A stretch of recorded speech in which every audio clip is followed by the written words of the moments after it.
Moment, ktorý príde. Asi každý muž po 40-ke zažil ten moment. Nie raz, možno viackrát, ale ten jeden si pamätá. Ten deň, keď sa ráno zobudíš a ešte skôr, než otvoríš oči, už vieš, že dnes to nepôjde tak ľahko. Nie preto, že si unavený, len unavený, ale preto, že už nemáš z čoho brať. Tá studňa, ktorú si roky čerpal, je zrazu suchá. A pritom ti ide v hlave.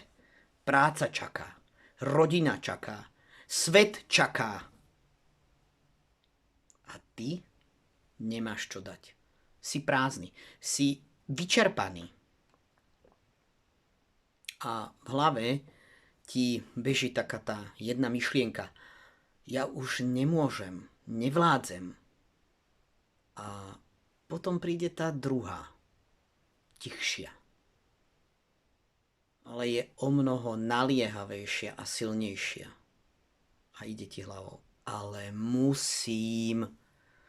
A vstaneš a ideš a tlačíš ďalej. Aj keď vieš, že to nie je dobre.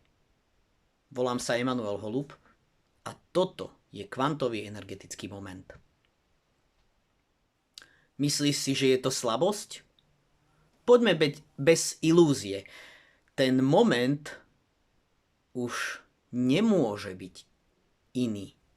Nie je to slabosť. Je to signál, tvoje telo kričí. Dosť, hranica je tu.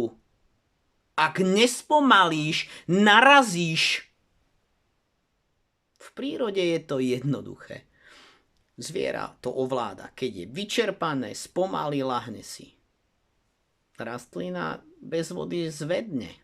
Len človek má schopnosť ísť proti sebe. Ignorovať. Pretláčať. Prekričať vlastné telo. A my muži po 40-ke? My sme v tom majstri, páni. Čo nás to vlastne naučili? Nevzdaj sa, nevyhováraj sa, neplač, nevnímaj sa. Tlač, vydrž, zvládni, zarob, zrob. A čo my?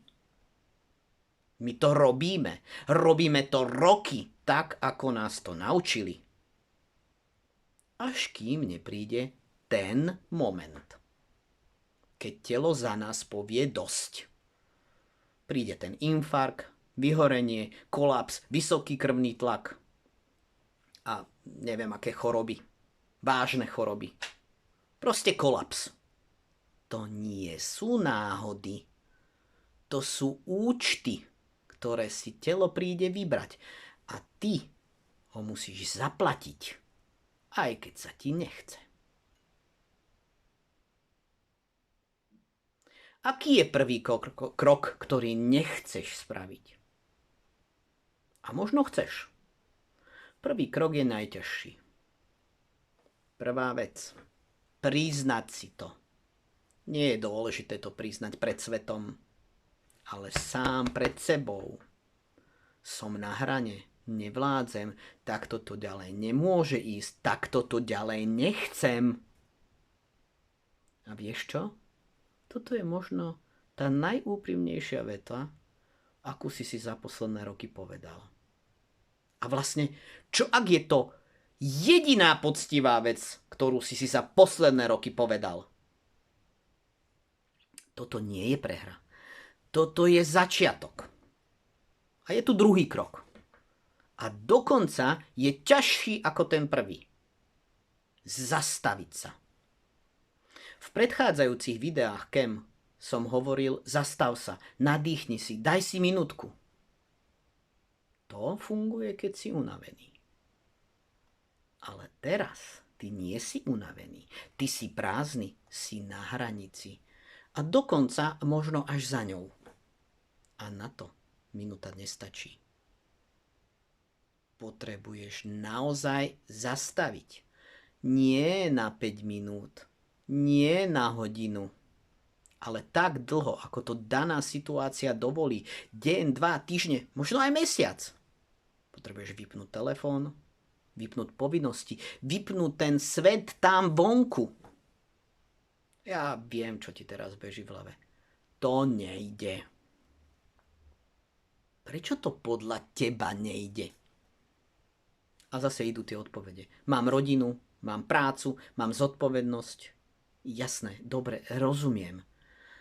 Tak iná otázka. Čo bude, keď to nespravíš? Keď padneš úplne?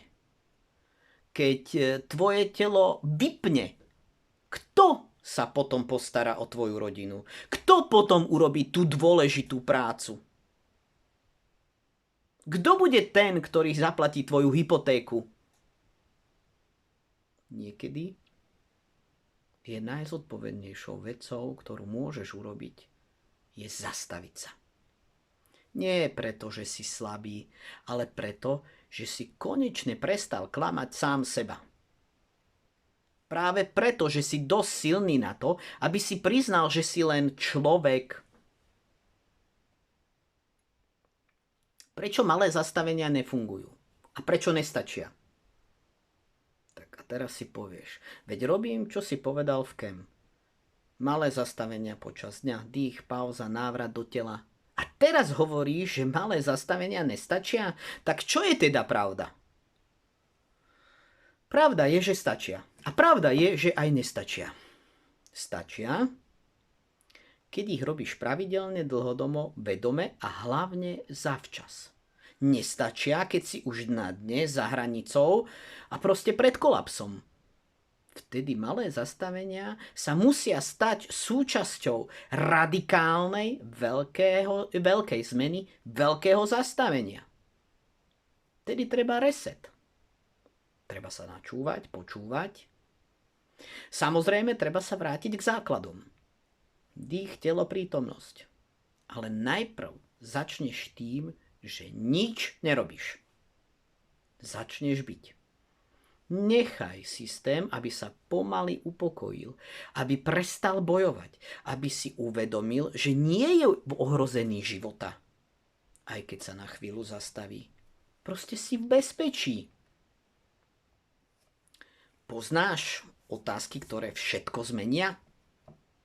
Až keď práve sa upokojíš a príde ten priestor, tak vtedy prichádzajú tie otázky, ktoré menia dej vecí. Vieš, aké sú to? Čo sa to stalo? Čo je v mojom živote dlhodobo neudržateľné? Čo potrebujem zmeniť, aby sa to nemuselo takto diať? A možno aj taká otázka, že prečo práve mne? Tak tento moment, toto zastavenie, to je podstatné. Tento bod zlomu, on nie je koniec. Môže to byť tvoj začiatok. Začiatok života, ktorý ťa naučí byť udržateľný, ktorý ťa naplní, ktorý ťa rozvinie, ktorý ti dá pokoj, silu, energiu. Máš odvahu? Lebo teraz prichádza realita. Zmena nie je možná. Je to nevyhnutnosť. A na to potrebuješ odvahu. Odvahu povedať nie, odvahu spomaliť, odvahu byť tým, kým si bol doteraz. Odvahu postaviť svoje zdravie a svoj pokoj na prvé miesto. Nie preto, že si slabý, nie preto, že si sobec, ale preto, že chceš prežiť. A myslím si, nie len prežiť, ty chceš žiť. Takže toto nie je koniec. Tak ako sa dnes cítiš? Ako to je? Už nemôžeš? Zastav sa. Dovol si to. Toto nie je koniec, ak nechceš. Toto je začiatok. Začiatok muža, ktorý začal konečne počúvať sám seba, ktorý je zodpovedný. Toto je zodpovednosť. Takže ďakujem, že si tu. Ďakujem, že spoločne budujeme KEM. Na budúce sa spoločne pozrieme na to, čo sa robí alebo čo sa deje, keď nás niekto naštve. Ako pracovať s hnevom. Na to, čo robíš, keď ti dochádza trpezlivosť. Maj sa. Pokojný deň ti prajem, sleduj Kem a buduj svoju pokojnú silu muža.